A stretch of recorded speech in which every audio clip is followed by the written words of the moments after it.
Right, welcome everybody. I think we're about ready to start. Welcome to the Scrutiny Committee. This is the most formal Scrutiny Committee we've had, I think, in terms of microphones, broadcast, and the agenda appearing in front of us on a screen. So perhaps we can carry on in this manner. So first of all, in terms of the agenda items, apologies for absence. Thank you, Chair. We've received no apologies for absence, but I've noted Councillor Nash is absent. Okay, all right. No substitutions? Nobody is here to speak from the public, so we will move on to approval of the minutes of the previous meeting. So who was at the previous meeting? Laura, you were, and you were as well. Okay. Given that I assume that people have read the minutes, so would anybody like to comment on the minutes or move them for approval? Laura, thank you. And Roger, would you like to second it? Okay, all those who are here can vote for it, so all those in favour? Okay, so that's 4. And anybody voting against? No?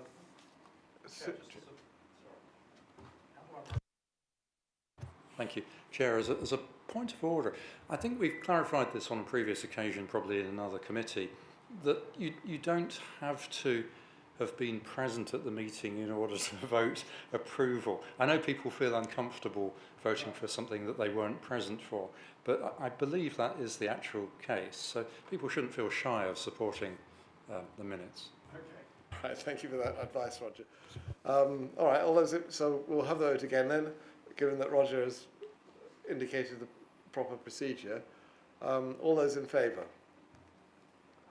Thank you. All right, okay, thank you. And anybody voting against?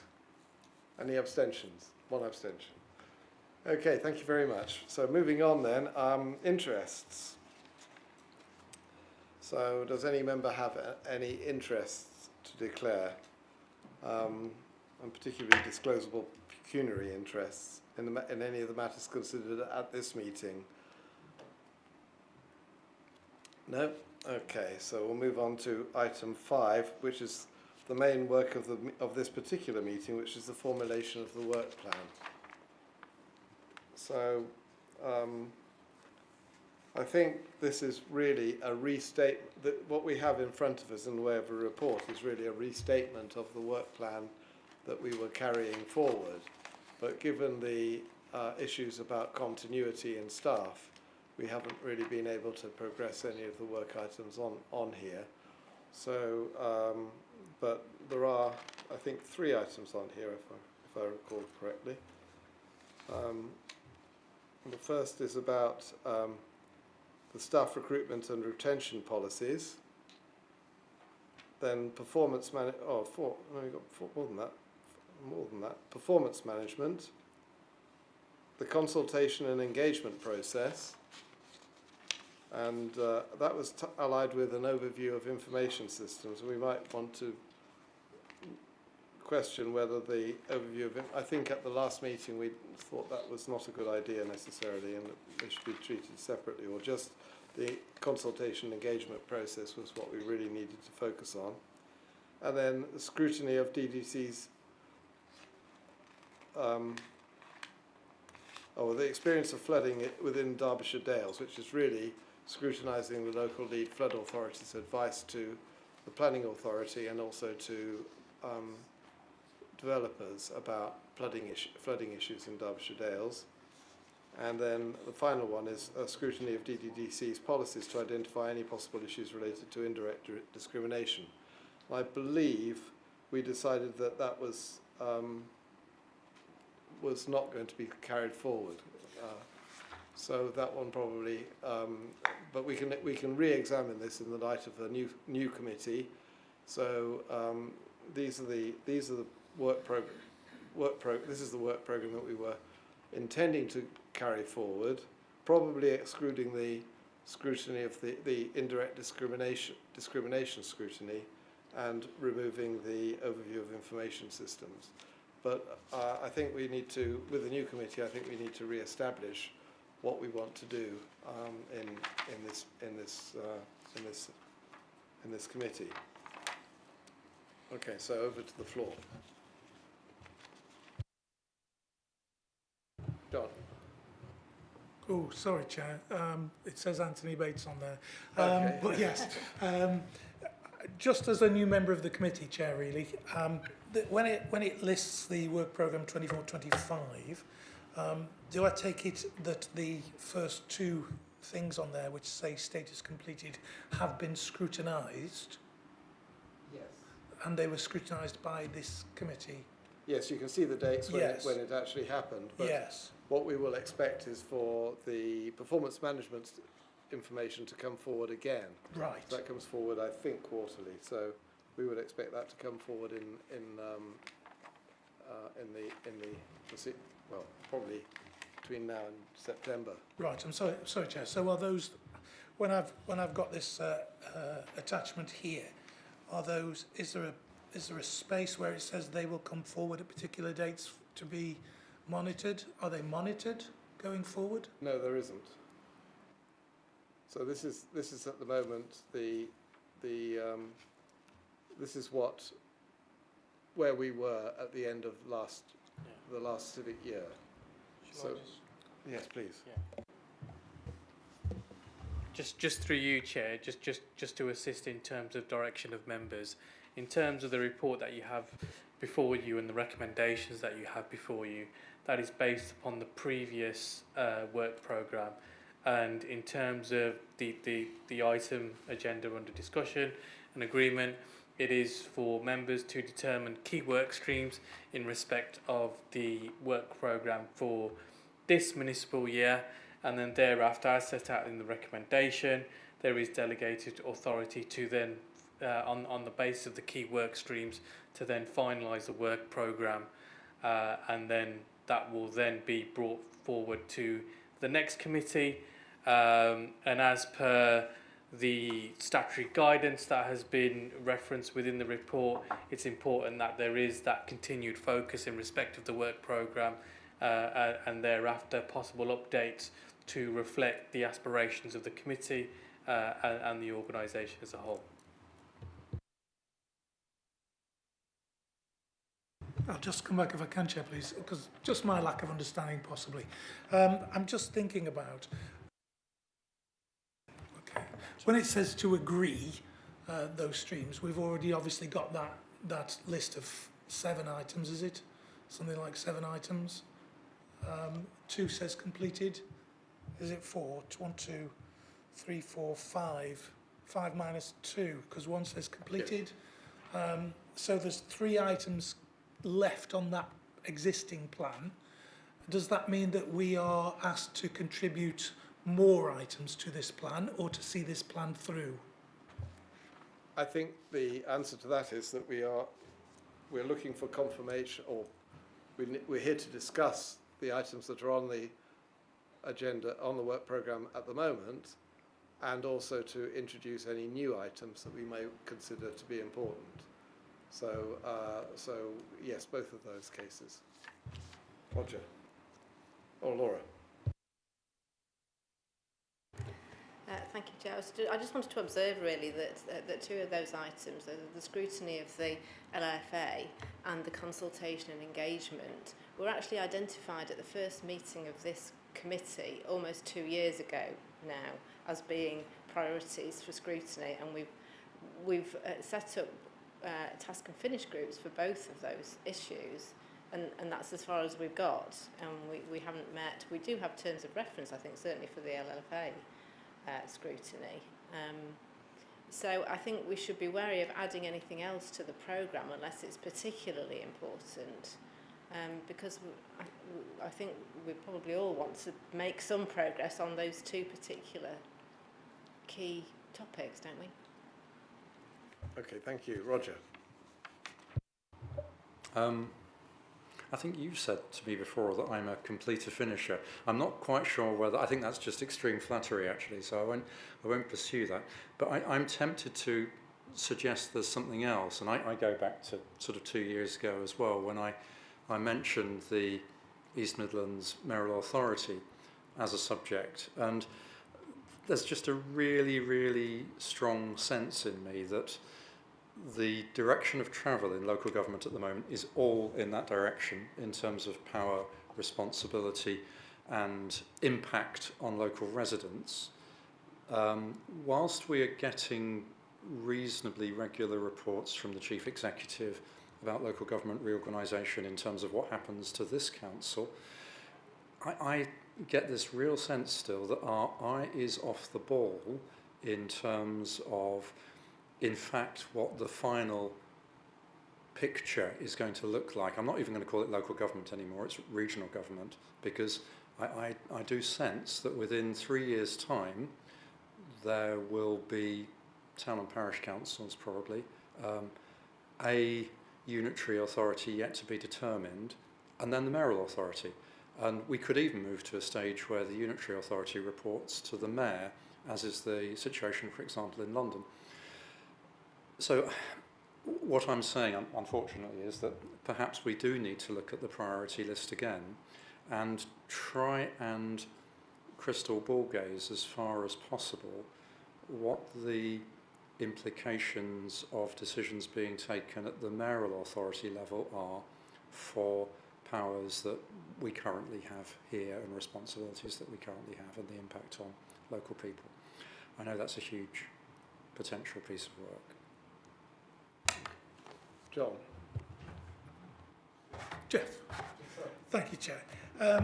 Again, I was just looking at the recommendations there, and forgive me again with this being a fairly new thing for me in this authority, that the Scrutiny Committee agrees key work streams and delegated authority granted to the monitoring officer to draft the work programme for 25-26.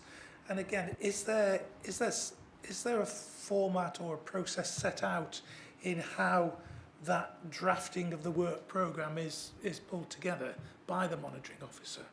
In other words, is it inputted too from others, or how is that brought together? I can address that particular question, and I can also perhaps come back to the point that was made earlier in terms of the mayoral authority. So just addressing that particular point in the first instance, in terms of the actual formulation of that work programme, it is important that scrutiny is member-led.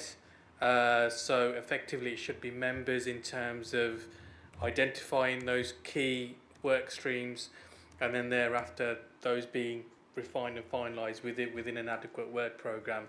And what I would also urge all members to undertake, and as set out within the report, it's in terms of the actual statutory guidance that underpins effective scrutiny. So if I pick out a particular extract in terms of the statutory guidance, it sets out that paragraph 50, scrutiny works best when it has a clear role and function. This provides focus and direction. While scrutiny has the power to look at anything which affects the area or the area's inhabitants, authorities will often find it difficult to support a scrutiny function that carries out generalised oversight across a wide range of issues experienced by people, particularly in the context of partnership working. Prioritisation is necessary, which means that there might be things that, despite being important, scrutiny will not be able to look at. So that's where it's important to have that effective work programme, and also alluding to the CFGS guidance, which is again highlighted within the report. Effective work programme is a bedrock of an effective scrutiny function. Done well, it can lay the foundations for targeted, inclusive and timely work on issues of local importance. So within this scrutiny function, it's important that members of this committee are bringing forward items that are reflective in terms of that strategic oversight, and there is that engagement within members outside of this particular committee. So hopefully that addresses that particular point around the formulation and the finalisation of that effective scrutiny. Just perhaps assisting in terms of the discussion on local government reorganisation and that mayoral authority element. I would certainly agree in terms of governance will be a key element as this authority takes that journey in terms of local government reorganisation and how that governance will be embedded within that new organisation, and all that scrutiny function will be key in respect of the checks and balances, in respect of that, and certainly it's a key debate as to how those checks and balances work in terms of the powers that will be granted to mayors as part of that overall white paper.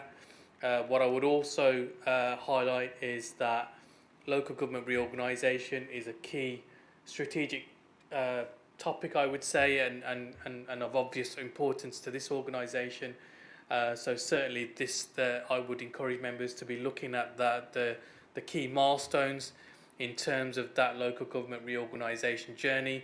There are discussions that are taking place regionally between officers and chief execs, and there is information feeding through, but importantly it should be from a governance perspective and the checks and balances for this committee to be looking at those key milestones. We're aware of that key autumn deadline whereby a business case will be brought to full council in respect of the recommendation of this authority in terms of local government reorganisation, and perhaps it could be for scrutiny prior to that recommendation going to full council to be feeding into what the thoughts are from this committee before it is considered at full council. Okay, Peter.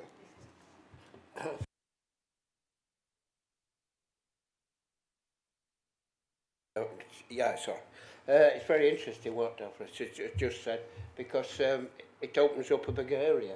Previously, scrutiny was mainly confined to the council, the district council, but a lot of residents in my area have contacted me recently about, especially now summertime, pollution in the rivers. And it's probably, if we want another one, we could do scrutinise looking at the rivers. I know it's the rivers run through Derbyshire now, so I can't see why we shouldn't scrutinise them. And I know it's Environment Agency probably should be looking at this, but do they scrutinise? I don't know. They never used to when I worked for them, mainly. Yeah. But I do think we should do more a wider area, really, scrutinising. So I don't know how you feel, everybody else. Thank you. Sue, thank you. Yeah, thank you, Chair. Obviously, I'm just looking right at the beginning of the summary and such like. It says that we should be focusing on the alignment of the council's corporate plan. So maybe rather than jumping off, if we get the corporate plan up and look at what there is there that we need to carry on, and possibly within this corporate plan, I know it hasn't, but I am in agreement as regards in the reorganisation, but let's see what there is to scrutinise, because we only meet quarterly in a sense, and where you were saying there's things, sorry, where there were things coming through at the moment because the CEO and all the councils and leaders are getting together because of this reorganisation. For us to be able to sit and scrutinise it, we've got to understand and know what's coming through and be working along with it rather than after the event, or being fed to us prior, so that then we could give our indications to going on to giving it to the full council. For us as a committee to sit here and say, okay, well, this is where they're looking at going now. What are our feelings on that light? But at the end of the day, rather than picking up too many new things and everything else, let's really resolve on to what is in the corporate plan, what we actually want to get finished, shall we say, in this term. We've got 2 years as such, haven't we, to do it, and see if there is anything there that we really need to sit down and tackle to make sure that we do achieve what we've put in that corporate plan. And I think that's one way that we'd end up doing it, by scrutinising that we're doing it in the right way. Okay, Sue, thank you.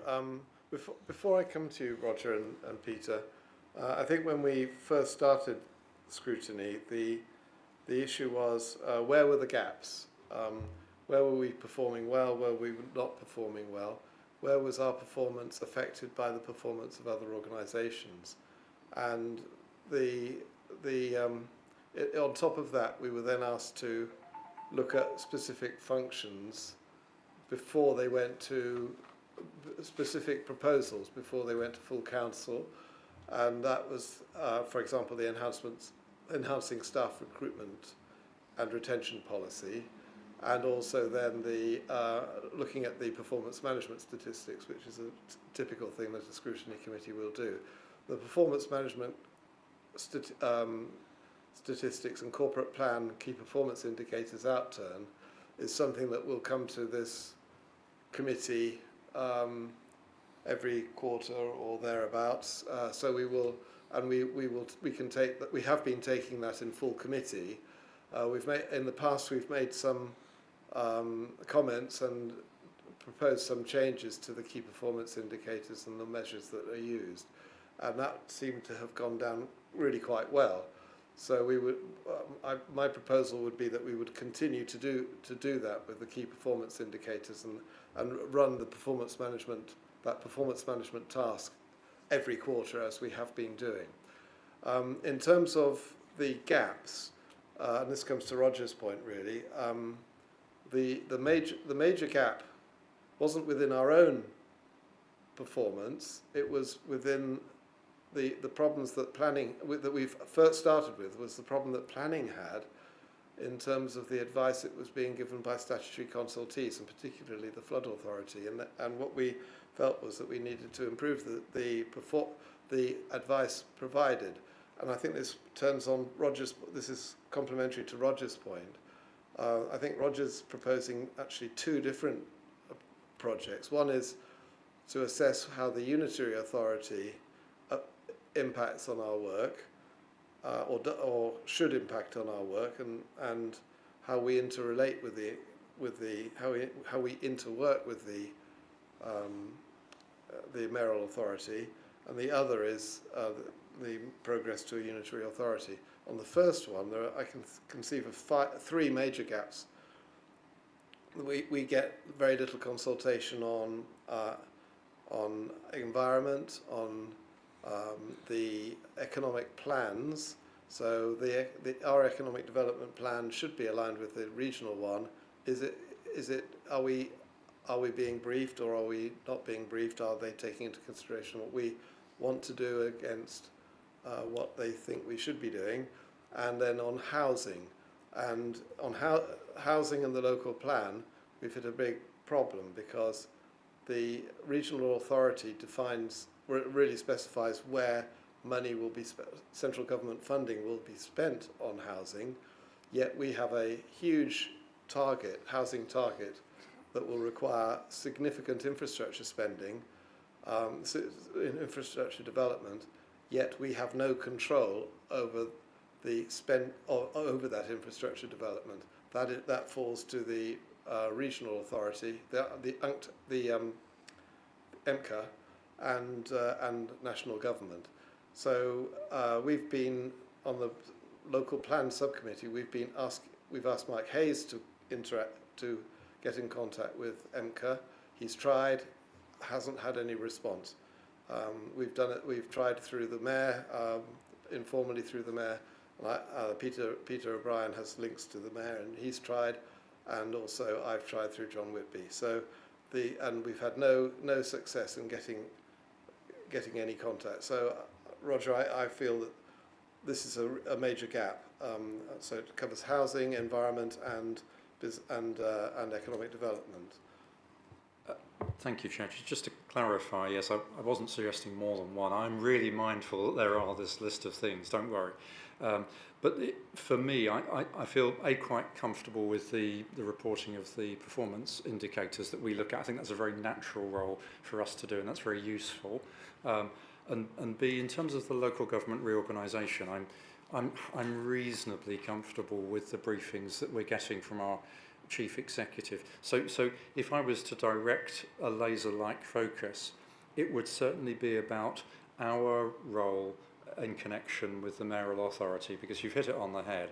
When I hear that officers are struggling to get a response from the mayor's office on things which we have a statutory responsibility for, I think, well, you know, this is a problem now. What's it going to be like in 2 years' time? I also hear anecdotally from people who, I'm not casting aspersions about the mayor's office, I've actually met her, but they say they don't know what she does and what that office does. And in a sense, that's not for us, that's for them to explain. But there is, I sense there is an undermining of legitimacy of the public sector if there is widespread lack of understanding of who is responsible for what. So it's that connection with the East Midlands Mayoral Authority and how our responsibilities will presumably go straight into that, not into the unitary authority, that I think is most interesting, if that helps. Thank you. Peter. Thank you, Chair. First of all, if I can pick up Sue's point, actually, I think that's a very important thing that we need to do, and it is, I think, something that will come to full council, to look again at the corporate plan and say, okay, we're a council with a horizon, a sunset, and some pruning is appropriate. I think probably in terms of the timescale, it's not sensible to be within Scrutiny's gift, and it will need to involve everybody, but it's a very good point. My other point that I was going to raise is that looking at the Constitution and what it says in terms of this scrutiny, it's vastly more parochial about what we ought to be talking about, which really is entirely about decisions made in policy committees, and were they good ones, and were they based on the right evidence, and that's how it's couched. And so I believe, since we all agreed and voted on it in May, that's what we're currently running on, and so the option for such things to come forward to this committee is there, and we need to give some space for it. Talking of which, back to this list, I absolutely take the point, which seems to be generally agreed, that to look at the KPIs and see how that's going is very much something we ought to be doing. And some of the other things that are still there, we need to decide whether we can advance them, or whether for reasons perhaps due to the Constitution we can't. We're just simply not geared up to do that. And in that context, maybe the LLFA and highways, it falls into that scope. But I believe also that we could not, in terms of the Constitution, actually scrutinise a planning decision, could we? And perhaps Aftab, you could advise on that. Yeah, happy to advise on that. In terms of the scrutiny function, and as set out within the statutory guidance, it is a checks and balances committee, primarily in respect of the executive. I appreciate that the council works under a committee structure, so therefore it should primarily be looking at the committees, the executive functions in respect of those committees. So, for example, Governance and Resource Committee and those decisions can come here. Though those areas that are non-executive from a regulatory perspective, i.e. planning and licensing, would fall outside the scope of scrutiny. So, Councillor, you're perfectly correct in terms of your assessment in terms of the scope of the committee. Yes, Jeff. Thank you. So, and I think it's really helpful, this conversation. It feels like a more round table conversation than a committee conversation, to be honest, with microphones and whatnot. So if I were just to take, for instance, the experience of flooding within the Derbyshire Dales, does that fall within that remit that Peter's just talked about? Does it fall within that remit? Or did it fall outside of that remit, for instance? And is that one of the reasons why it's not been progressed? or why it's been delayed. I mean, is that easy to answer? Just through you, Chair. Yes, in terms of areas such as flooding and those areas that perhaps this organisation doesn't necessarily have responsibility towards, it has the ability to work with external stakeholders in relation to key pieces of work, and that's effectively what task and finish groups are there for, to thereafter put recommendations forward to either the external bodies or this particular committee, and thereafter be able to talk, be able to bring forward those initiatives. If you look at CCF, the Centre for Governance and Scrutiny, in terms of those key case studies, there are case studies of really good scrutiny work whereby that is that collaborative working with external stakeholders. What I would also say is that, and this very much aligns with the best practice of scrutiny, it's important that when topics are brought forward, there is a clear focus upon what the objective is, what is the, whether it be the task and finish group or whether it be the committee, what are you looking to achieve in terms of that objective, and that focus allows that piece of work to be undertaken in a real constructive work, in a real constructive way, and that degree of clarity to ensure that there is that overall benefit coming forward from a governance and scrutiny perspective. So we've developed terms of reference for the LLFA scrutiny and also for the consultation scrutiny, consultation process scrutiny, and as Laura says, we set up task and finish groups for both of those projects, and I think it would be therefore I think our proposal, well, my proposal would be that we would continue with those if we can, and also with the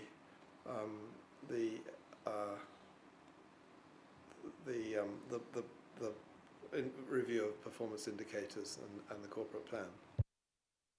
Thank you, Chair. So in terms of those items where it says delayed, programmed, I think I've got a couple of questions really. One is about this particular thing. How do we move those forward then? Because at the moment there's no leads or author leads on the listings there, you know, how do we begin moving those forward? That's the first question for those three. My second question, it refers to something that was talked about earlier around the first recommendation, that AFTAB said they're member-led. So how do we initiate the member-led bit? Because that seems to me to be somewhere other than here, some other conversations. Is that right? Just through you, Chair, just in terms of picking up the point, in terms of one, being member-led, and also having that oversight in terms of where the work is at. In terms of those task and finish groups, they will be required to have an election of the chair, and it should be that chair that should be coming to this committee, providing the relevant updates, ensuring that there is that required clarity and that required progress, and that feeds into that member-led point, rather than perhaps an officer coming forward and equally providing that update, and that aligns with the overall best practice. Chair, can I ask you another question, which is, do the members of the working group or the task and finish group have to come from this committee, or can they be co-opted from elsewhere? So yes, in terms of, there is the ability for any member of the council to be part of a task and finish group, and that ensures that this scrutiny committee is acting in a strategic way. In terms of that best practice, scrutiny should have that board oversight. The task and finish group of members should be undertaking that work, that collaborative exercise, whether it be with external stakeholders, whether it be internal, with the support of senior officers, and then thereafter the committee should have oversight of that particular work stream. I think the way we were envisaging this to happen would be that the task and finish group would meet and then report back to the next meeting of this scrutiny committee. Thank you, Chair. So, just thinking ahead to the next meeting that we have, and thinking, what can I expect to be the agenda for that meeting? Is it going to include a number of invited people to report on where we are with, for instance, the 3 items that are on that plan so far? Is that what I'm expecting? I think these are very good questions, and I think that is what you are expecting. I think what we need to do is go back to our groups and seek a representative for each group, for each of the task and finish groups, and then they can be briefed and work on those, if that meets the committee's approval.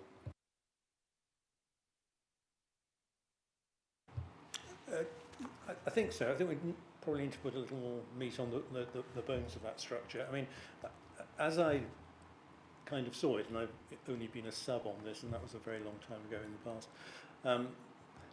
what I thought happened was there would be an issue, possibly led by a member outside the scrutiny committee, a point that he wants to make.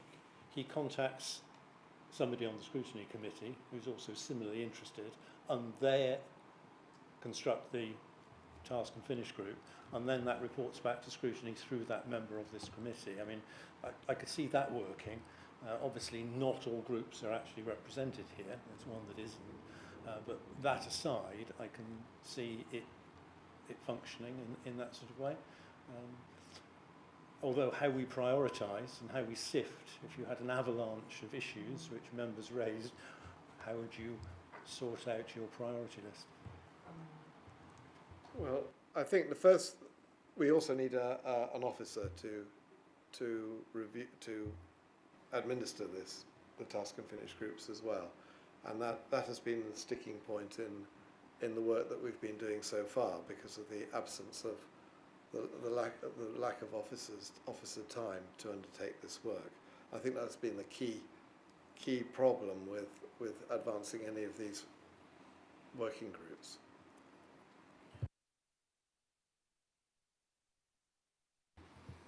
Just to provide members with clarity, and just to ensure scrutiny is operating in that effective way, the task and finish groups will take place outside of this committee, but it is important that those task and finish groups are only commissioned with the approval of this committee. So this committee should agree the work programme, ideally should also agree, well, it should agree the actual scope of the work, and that's where there's a clear scope, there's a clear objective, and ideally there should also be a clear period upon which the expectation of the committee of that commissioning of that particular work. So the question is then, how do we identify obtain the officer resource necessary to run the working groups?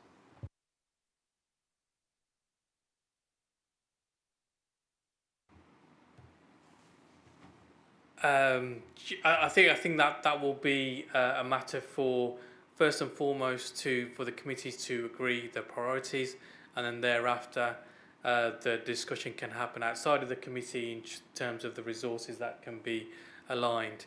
What I would say is that largely it should be member-led, that there should be support from key officers, but importantly that real work and that collaboration particularly with external stakeholders, can happen in with the absence of officers, and thereafter the direction and that information gathering can happen within that task and finish group forum. Okay, so in terms of moving forward, we have the 3 pieces of work from the previous work programme, and then we have perhaps one additional one, which is the one that Roger proposed in terms of the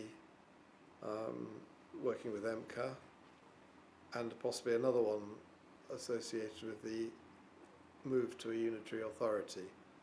So can I ask for views about which of those should be on in the future work programme?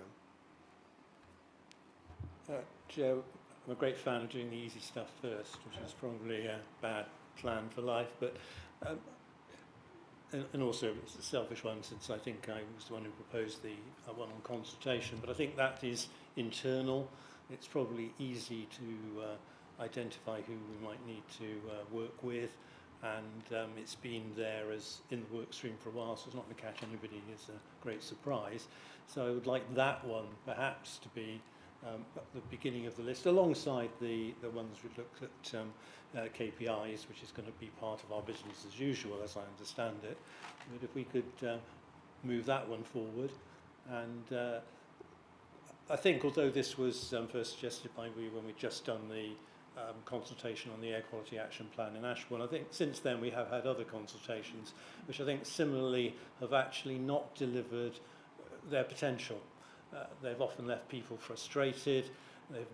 Because of the way the questions are framed, they've perhaps confused people, and I think we could do a bit better, not because people weren't trying hard enough, but simply because we didn't give it enough of a trial at the time. I don't know, I don't want to prejudge what the task finishers group is going to do, but I would like to suggest that that one's high up on the list.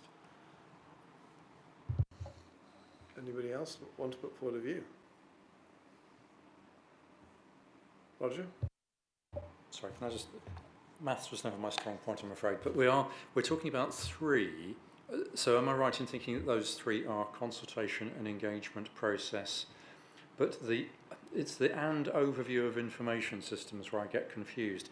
Have we agreed that that is being parked at the moment? I think it was parked at the end of the last. So the three are experiences of flooding, consultation and engagement processes, and the scrutiny of DDDC policies. But then I felt at the start of the meeting you were saying that that one had perhaps been parked. I think yes. The view of the last scrutiny committee was that that was one that we shouldn't continue with, because we hadn't come across any problems of indirect discrimination, and neither had a member of the public, so it would be difficult to have any meat to get into on that particular project. Okay, so the list then consists of experiences of flooding within Derbyshire Dales, consultation and engagement process, and then I've run out of ideas other than the admittedly poorly framed suggestion that I put forward. Well, do you want to propose that that's added onto the list? Clearly, I'm interested in that because I think it should interest us all. The question of timescale is an interesting one, and I am mindful of what AFTA reminded us about in terms of having a clear objective. I think the objective, as much as anything else, would be for us as members to understand the implications of how power is shifting to the regional authority and how we can most constructively engage with that process. Because it seems like up to now, I'm not talking about the local government reorganisation again, I'm just concentrating on the mayoral bit. That seems to be where there is the gap in understanding and clarity.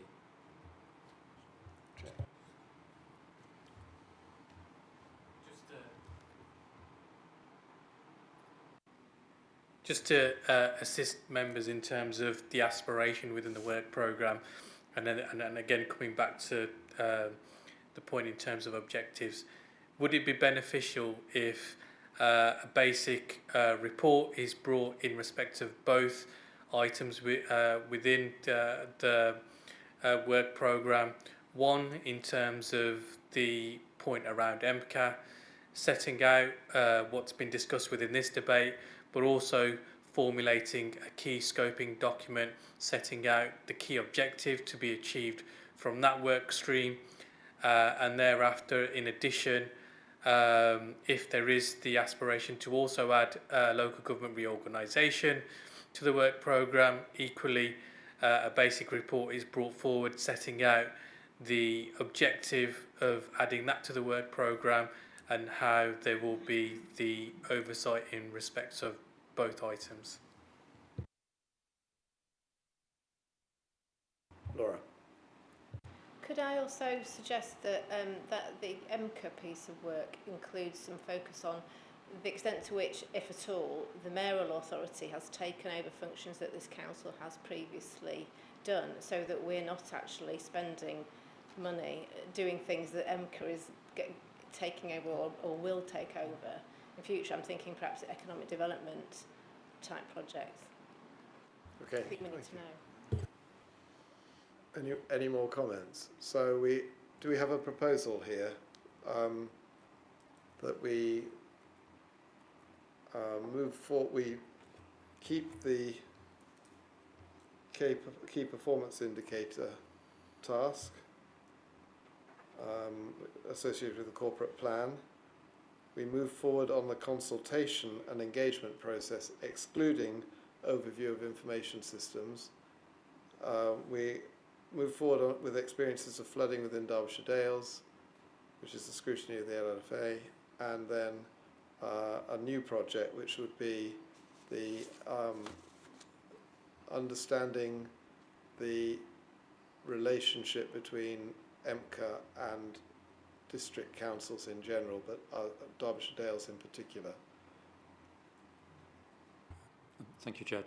Just clarifying that first one you mentioned, which is the KPIs and the relationship to the corporate plan. That doesn't require a task and finish group, does it? Because it's almost part of our standing agenda here, isn't it? Is Correct. that right? Correct. Yeah. So, is anybody willing to move those projects? Okay. Seconded. Jeff. Okay. So Roger moved. Jeff seconded. All those in favour? Okay, that's unanimous. Thank you. Okay. Can I suggest something else that we need to do, which is to ensure that, first of all, that we get members of having a report having come back to this committee, that we then consult with our groups to identify members who can serve on these on the three working groups, and also we need to obtain a budget for officer time to move the working groups forward. So I'm not sure how that works in terms of a motion. Just through you, Chair, just to say, in terms of the budgetary implication, this committee doesn't have the power to create budgets, but what that can happen outside of this committee separately in terms of looking at resources as to how this committee and task and finish groups can be adequately supported. As I said in the first instance, it's important that the work programme is formulated and there is that collaborative discussion internally in terms of the resources to support those work streams.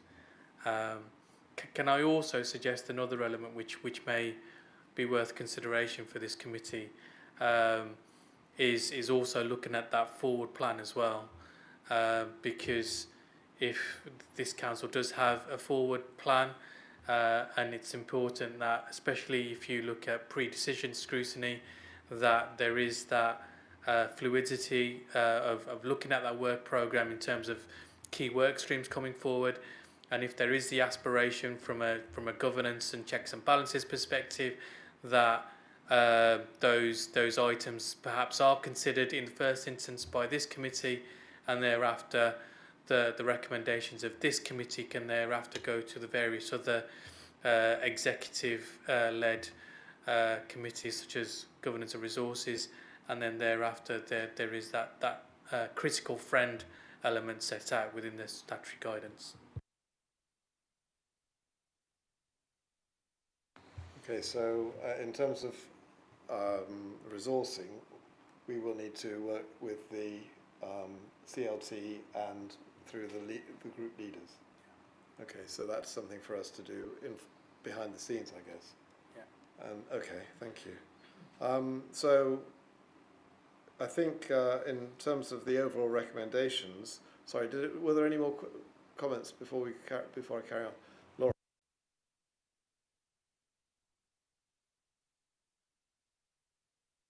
Formally soon to talk about, you know, what the members think we should be doing next and tighten up the scoping. Thank you. Peter? Yeah, picking up the same point, I think if at all possible, the working groups need to hit the ground running. And I was going to suggest in the context of the one about consultation, if there could be a brief paper on what the current approach to setting up a consultation is. I mean, is there a protocol? Perhaps I should know. I don't.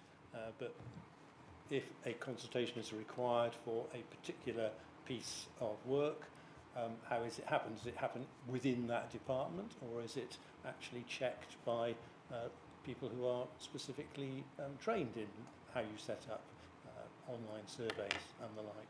So some sort of statement to have to discuss when the working group first meets, if you see what I mean, rather than then decide what they want to know and then have to come back and meet again. Does that make sense? Okay, yes, it does. The other area, Laura, yeah.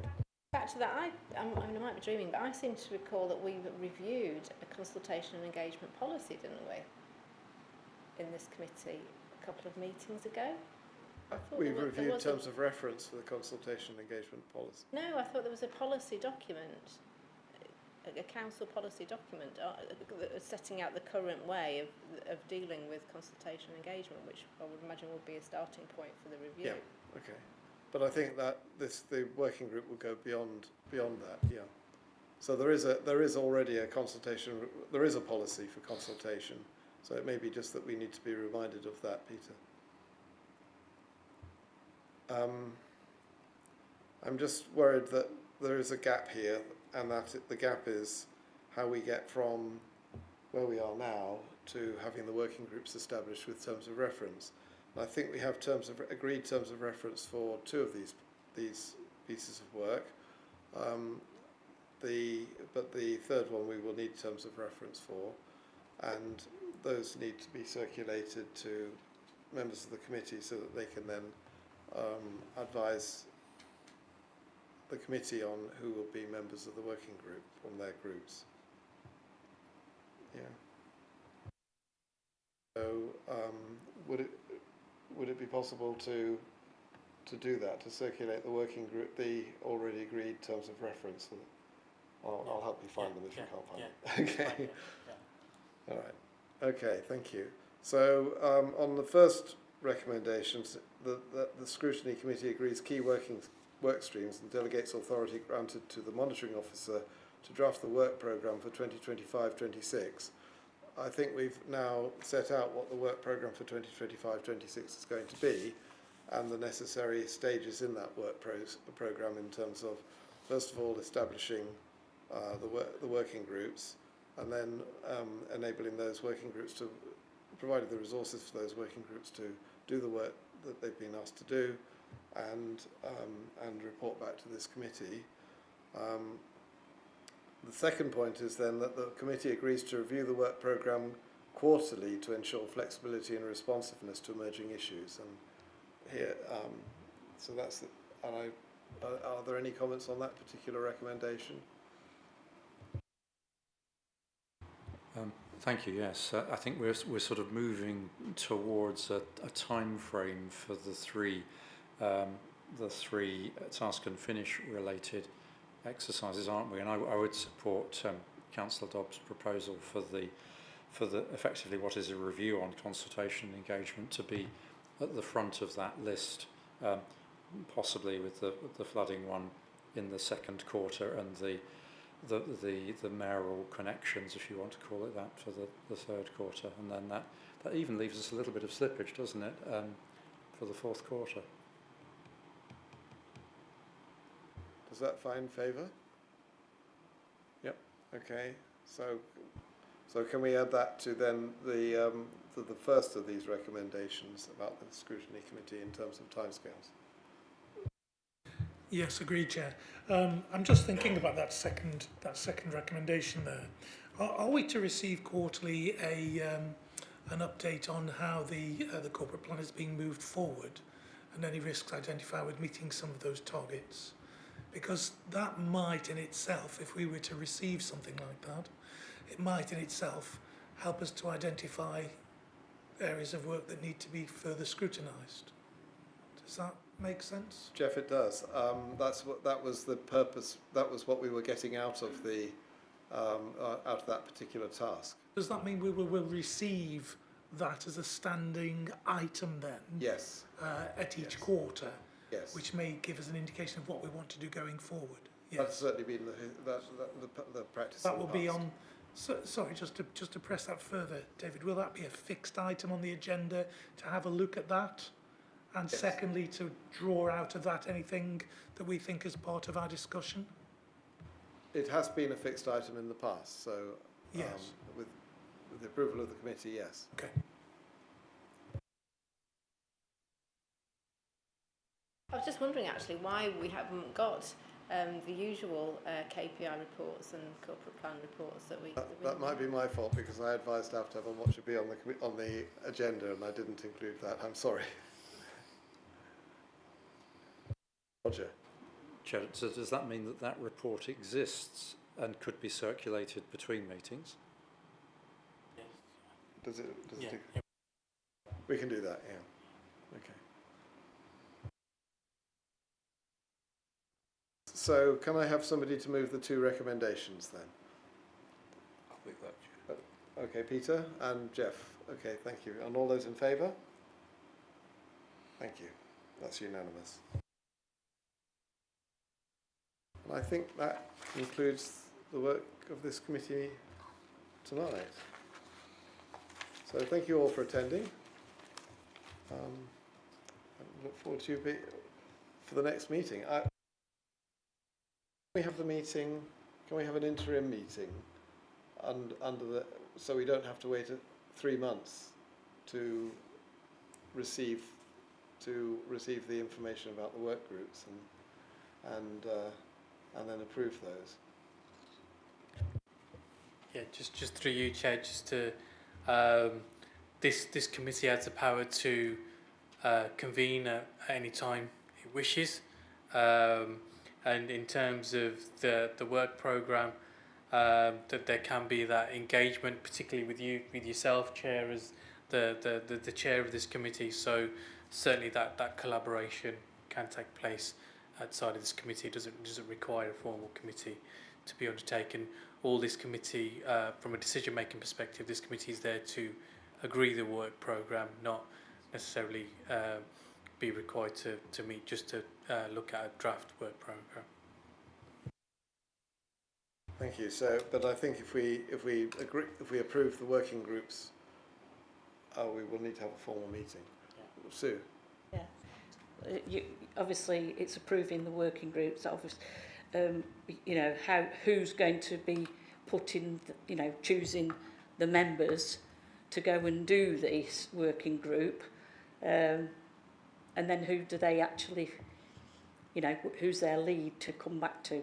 Obviously, because you're the scrutiny chair, I would have felt that you're possibly the one, and how many are we actually having on each of these groups? I don't think it should be in a sense of looking at it in a politically balanced as regards saying, oh, well, you can have so many and you can have so many. I just feel, as Paul Wilson did with his business about the housing, to have one person from each group, political group, to be able to go out to do the work as the working group, because they're only answering to us and finding information to come back to feed back to this committee before we put recommendations forward to the main committees of C&E or G&R for that. So, you know, how many are we having? Is that for us to decide, and who actually goes out and picks them to do it? I think the standard practice that we seem to be adopting is the one that you mentioned, of one member per political group.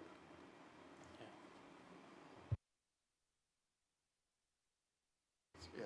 Just through you, Chair, just to confirm, it is for this committee to decide the number of members on a particular task and finish group.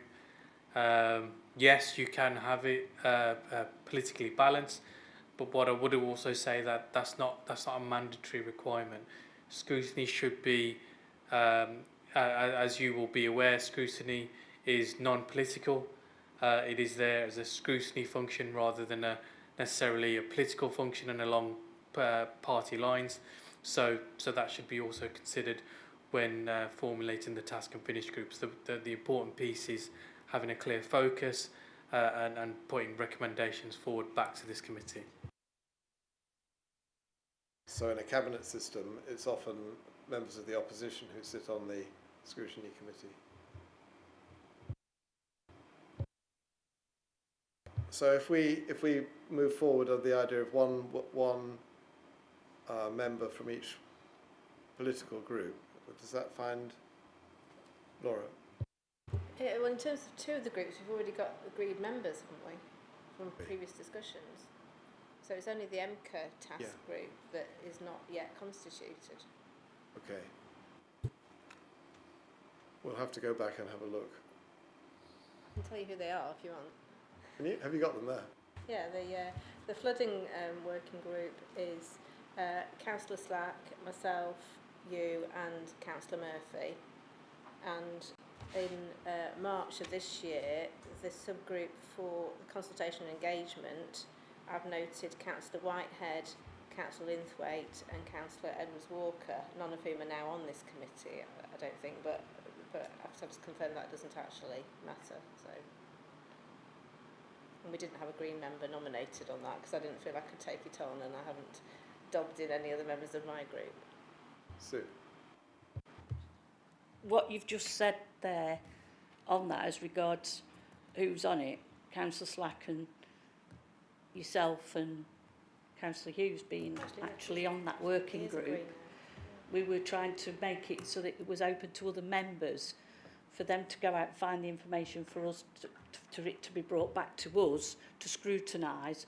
But, you know, I just feel that we're trying to have his cake and eat it in a sense that we're going out and doing all the finding of this information when we've said it should be members led for them to come back to us. So maybe look at the fact that it isn't as many of us actually on scrutiny committee that are doing the task and finish groups, but that's just how I feel. I think we've got a conflict of interest. Any other comments on that? I don't see a conflict of interest. Just through you, Chair. I would say that there's nothing to stop members of this committee being on task and finish groups, and I wouldn't say that gives rise to any form of conflict of interest. It's as I said, particularly from a capacity point of view, in order to take work streams forward, it's important that the full pool of councillors are used in respect of those task and finish groups, and that's what effective scrutiny looks like. But at the same time, it should be that board oversight for this committee, but that doesn't necessarily stop any member of this committee being part of a task and finish group. So I suggest that given the change in the way in this group, it would be sensible to re-establish the working groups with other members, or to review the membership of the working groups in accordance with the new political group structures that there are, and also the membership of this committee. If that's okay. Jeff. Yes. Does that include a lead member from the CLT or an officer from the various department that specifically relates to these areas? And are they part of the groups? It's effectively a member Member-only process. group. Is it a member-only group, or is it a mixed group? I'm sorry, I don't understand. Happy to clarify that particular point. In terms of the task and finish group, it is comprising of members and it is member-led, but equally members should have the support of officers. That doesn't necessarily require a member of CLT. The support should reflect what the needs and the requirements of the group are, and it should be for members to voice what they need from a supportive capacity, and thereafter the task and finish group will be adequately supported. Okay, so on this, I think we're going to need another meeting to agree the task and finish groups and the membership and potentially an officer who could provide advice and support, and also an officer to provide administration. In the interest of expediency, perhaps could we not decide now who would want from this group to be leading, and then the person that is likely from within staff to be the most directly involved, to be, as it were, queued up that this is coming down the track, and so we can be perhaps a little bit further ahead of the curve. Or otherwise we're going to have another meeting and make the same decision which we could make now, actually, at guessing at where it's going to go, and then that person identified tonight could then actually just advise group leaders, you know, this is the person to contact if you are concerned about this as an issue which is coming to scrutiny. Would you like to propose a person who would like to be part of that task and finish group? Would that work? Okay, comments? I think it seems appropriate. Peter, would you like to make some suggestions? Well, I mean, since it was mine, I'm perfectly happy to be that person for the consultation, but I don't want to tread on anybody's toes who was there and was part of that group beforehand. So either way, it's just let's get the ball rolling.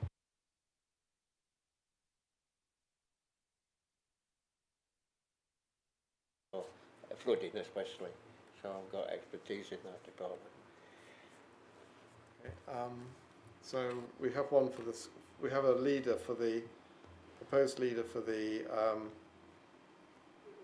consultation working group. Do we have a proposal for the flooding?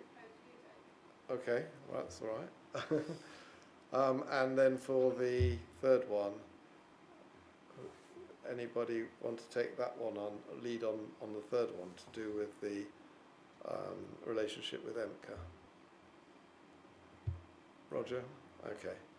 So can we vote on those as the leaders of the groups? Okay, all those in favour? Right, good. Thank you, that's a unanimous.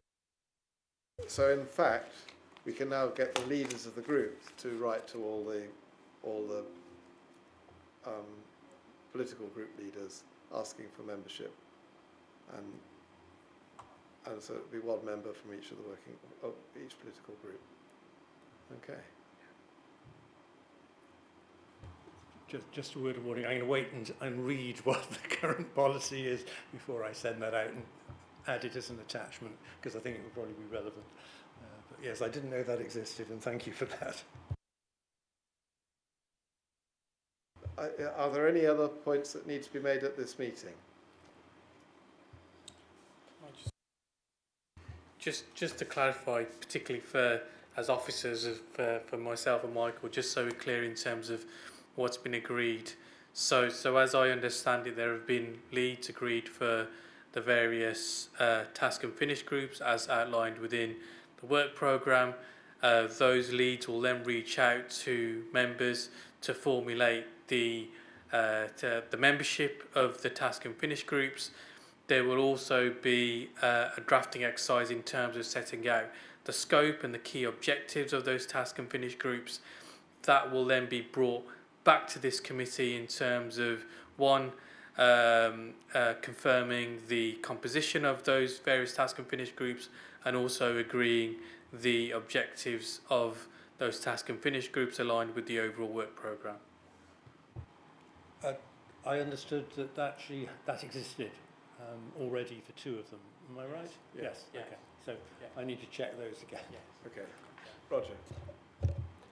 Sorry, can I just clarify as well, how many, is there a maximum number that could be included in the task and finish group, given that we're not purely basing this on party lines? Well, they are on party lines, so political groups. But they're not proportionate though, are they? No. So for example, I just use this as an example, there is now the Derbyshire First group who only have 2 members. It might be unreasonable to expect them to appear on all of the... I would completely agree with that. I think it's putting out the open invitation to all members with an aspiration that it may be that there is those cross-party representation within those groups, but not necessarily making it a mandatory requirement. I think as soon as you make it a mandatory requirement in terms of political proportionality, it will complicate matters, as we saw at the AGM. So it's important that there is cross-party representation, but that necessarily isn't a mandatory requirement.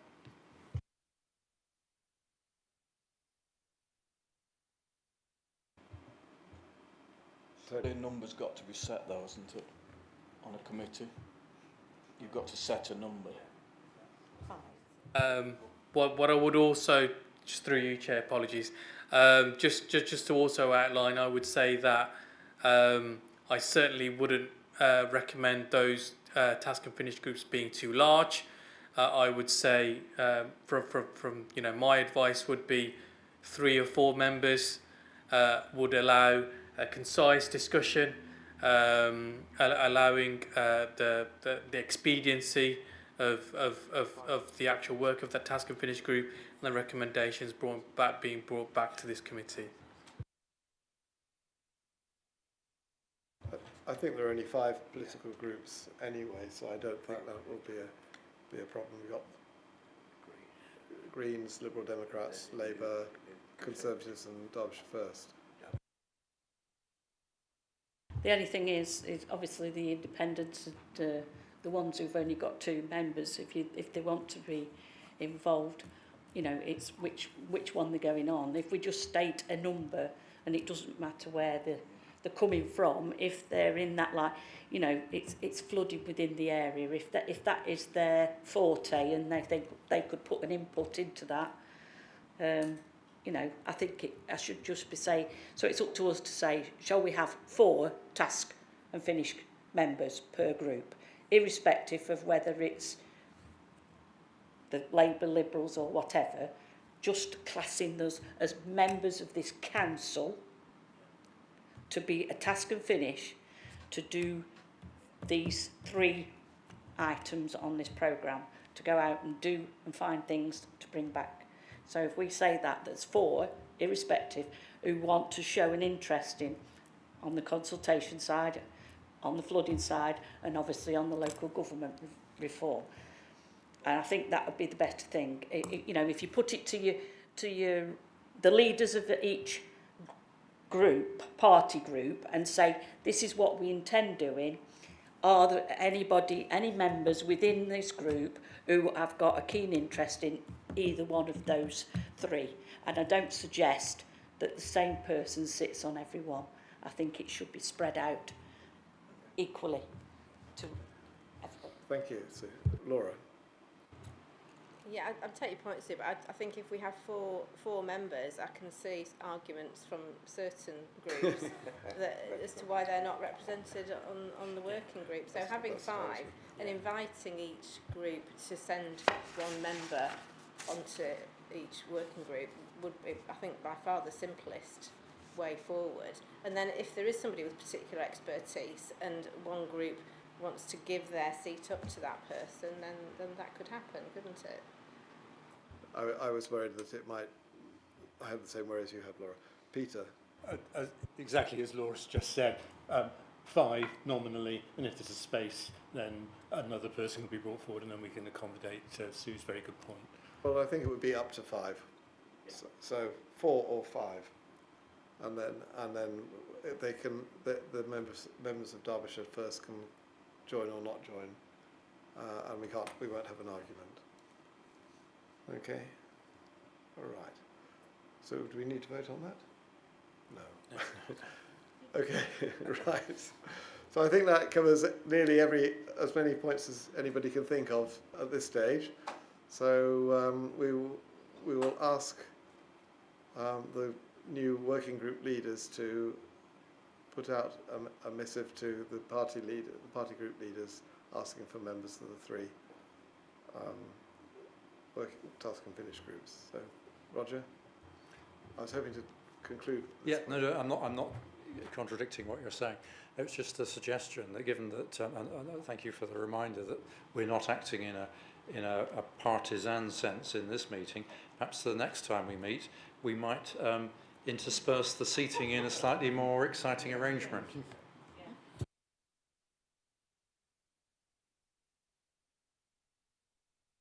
Okay, well, thank you very much for your attendance tonight, and get home in time for supper.